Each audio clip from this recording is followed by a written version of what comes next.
Assalamualaikum warahmatullahi wabarakatuh. Pertama-tama yang saya hormati Bapak Fandi Adpen Lezzavitamsi SPD MH selaku dosen mata kuliah Pendidikan Kewarganegaraan dan teman-teman sekalian yang saya banggakan. Sebelumnya izin memperkenalkan diri, nama saya Konita dengan NIM 2011 kelas 2 HTNC Prodi Hukum Tata Negara Fakultas Syariah. Baik, langsung saja di sini saya akan mempresentasikan mengenai bab 1, yaitu bagaimana hakikat pendidikan kewarganegaraan dalam mengembangkan kemampuan utuh sarjana atau profesional.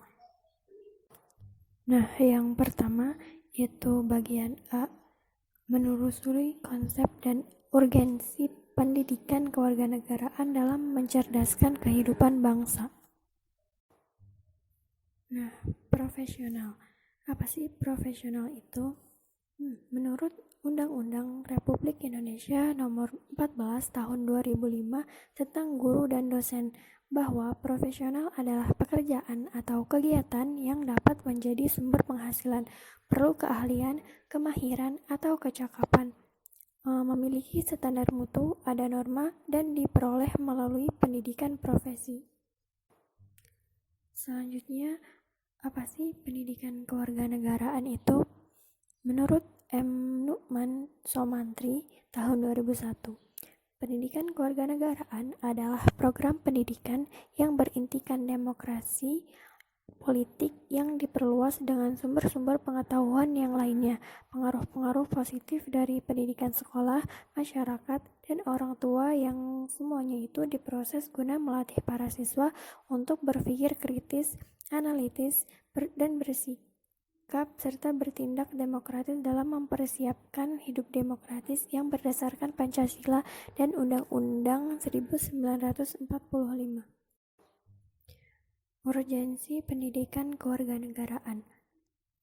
Menurut Undang-Undang Republik Indonesia Nomor 20 Tahun 2003 tentang Sisdiknas Pasal 37 Ayat 1 huruf B yang menyatakan bahwa kurikulum pendidikan dasar dan menengah wajib memuat pendidikan kewarganegaraan.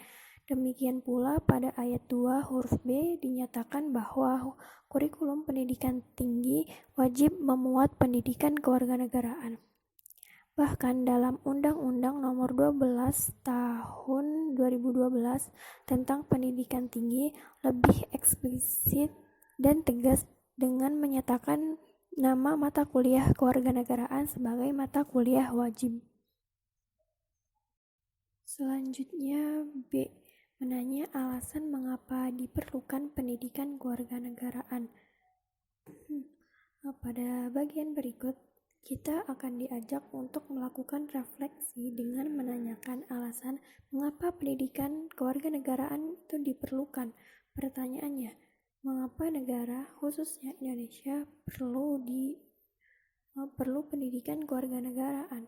Apa dampaknya bagi warga negara yang telah belajar kewarganegaraan ini? Sejak kapan Indonesia menyelenggarakan pendidikan kewarganegaraan? Sumber historis, sosiologis, dan politis.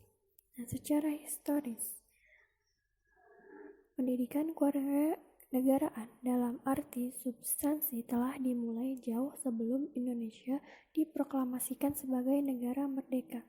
Kemudian mengalami perubahan baik secara istilah maupun substitusi sesuai dengan perkembangan perundangan, iptek, perubahan masyarakat, dan sosial. Secara sosiologis, pendidikan kewarganegaraan pada saat permulaan atau awal kemerdekaan lebih banyak dilakukan pada tataran sosial, kultural, dan dilakukan oleh para pemimpin negara dan bangsa. Dalam pidato-pidatonya, para pemimpin mengajak seluruh rakyat untuk mencintai tanah air dan bangsa Indonesia. Seluruh pemimpin bangsa membakar semangat rakyat untuk mengusir penjajah yang hendak kembali menguasai dan menduduki Indonesia yang telah dinyatakan merdeka. pidato-pidato dan ceramah-ceramah yang dilakukan oleh para pejuang serta kiai-kiai di pondok pesantren yang mengajak umat berjuang mempertahankan tanah air merupakan pendidikan kewarganegaraan dalam dimensi sosial kultural. Nah, inilah yang menjadi sumber pendidikan kewarganegaraan dari aspek sosiologis. Pendidikan kewarganegaraan dalam dimensi sosiologis sangat diperlukan oleh masyarakat dan akhirnya negara-negara untuk menjaga, memelihara, dan mempertahankan eksistensi negara-negara. Nah, secara politis, pendidikan kewarganegaraan mulai dikenal dalam pendidikan sekolah dapat digali dari dokumen kurikulum sejak tahun 1957. Nah, pendidikan kewarganegaraan Indonesia ini akan terus mengalami perubahan sejalan dengan perubahan sistem ketatanegaraan dan pemerintahan, terutama perubahan konstitusi. Selanjutnya, D yaitu membangun argumentasi tentang dinamika dan tentang pendidikan kewarganegaraan. Apa saja dinamika perubahan dalam perkembangan iptek yang mempengaruhi pendidikan kewarganegaraan? Nah, era globalisasi yang ditandai oleh perkembangan yang begitu cepat dalam bidang teknologi informasi mengakibatkan perubahan dalam semua tatanan kehidupan, termasuk perilaku warga negara, utamanya peserta didik. Kecenderungan pelaku warga negara ada dua, yaitu positif dan negatif. Pendidikan kewarganegaraan perlu mendorong warga negara agar mampu memanfaatkan pengaruh positif perkembangan iptek untuk membangun bangsa dan negara.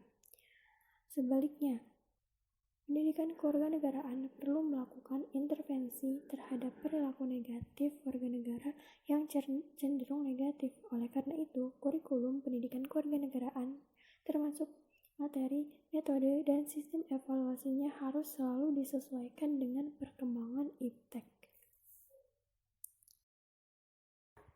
Selanjutnya F. Rangkuman hakikat dan pentingnya pendidikan kewarganegaraan. Yang pertama, secara etimologis, pendidikan kewarganegaraan berasal dari kata pendidikan dan kata kewarganegaraan. Pendidikan berarti usaha sadar dan terencana untuk mewujudkan suasana belajar dan proses pembelajaran agar peserta didik secara aktif mengembangkan potensi dirinya, sedangkan kewarganegaraan adalah segala hal ihwal yang berhubungan dengan warga negara. Yang kedua yaitu secara yuridis. Pendidikan kewarganegaraan dimaksudkan untuk membentuk peserta didik menjadi manusia yang memiliki rasa kebangsaan dan cinta tanah air. Yang ketiga yaitu secara terminologis. Pendidikan kewarganegaraan adalah program pendidikan yang berintikan demokrasi politik diperluas dengan sumber-sumber pengetahuan lainnya. Pengaruh-pengaruh positif dari pendidikan sekolah, masyarakat, dan orang tua. Kesemuanya itu diproses guna melatih para siswa untuk berpikir kritis, analitis, bersikap, dan bertindak demokratis dalam mempersiapkan hidup demokratis berdasarkan Pancasila dan Undang-Undang 1945.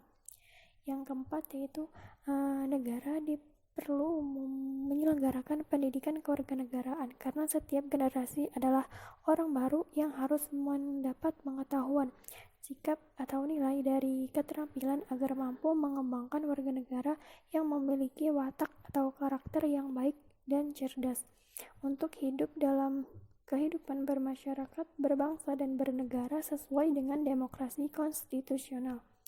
Yang kelima, secara historis, pendidikan kewarganegaraan di Indonesia awalnya diselenggarakan oleh organisasi pergerakan yang bertujuan untuk membangun rasa kebangsaan dan cita-cita Indonesia merdeka. Secara sosiologis, pendidikan Indonesia dilakukan pada tataran sosial kultural oleh para pemimpin di masyarakat yang mengajak untuk mencintai tanah air dan bangsa Indonesia. Selanjutnya, secara politis, pendidikan Indonesia lahir karena tuntutan konstitusi atau Undang-Undang 1945 dan sejumlah kebijakan pemerintah yang berkuasa sesuai dengan masanya. Yang keenam yaitu pendidikan kewarganegaraan senantiasa menghadapi dinamika perubahan dalam sistem ketatanegaraan dan pemerintahan secara tantangan kehidupan berbangsa dan bernegara.